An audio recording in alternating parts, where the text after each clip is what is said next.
জন্ম 1916 সালে। বীর বিপ্লবী লোকনাথ বল তাঁর অগ্রজ। মাস্টারদা সূর্য সেনের বিপ্লবী দলে যোগ দেন। সূর্য সেনের নেতৃত্বে চট্টগ্রামের বিপ্লবীরা 1930 সালের 18 এপ্রিল চট্টগ্রাম অস্ত্রাগার লুণ্ঠন করেন। তারপর জালালাবাদ পাহাড়ে আশ্রয় নেয়।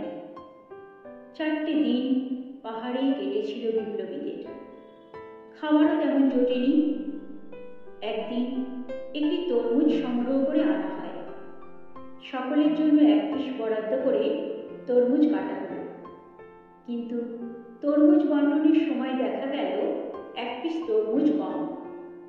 মাস্টারদা সূর্য সেন জানতে চান, এ কাজ কার?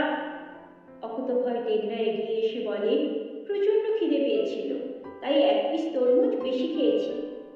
সূর্য সেন লোকনাথ বলকে বলেন, দলের নিয়ম ভঙ্গের শাস্তি কি তা তুমি জানো নিশ্চয়ই।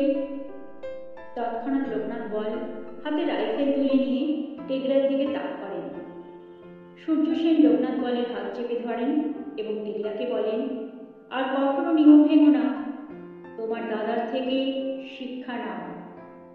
টেগরা কথা দিয়েছিলেন এবং কথা রেখেছিলেন। এর 4 দিন পর 22 এপ্রিল লোকনাথ বলের নায়কত্বে জালালাবাদ পাহাড়ে ব্রিটিশ সেনাদের সঙ্গে অভুক্ত ক্লান্ত বিপ্লবীদের রক্তক্ষয়ী সংগ্রাম শুরু হয়। সেই যুদ্ধে প্রথম শহীদ হয়েছিলেন হরিগোপাল বল। তখন তাঁর বয়স মাত্র 14 বছর।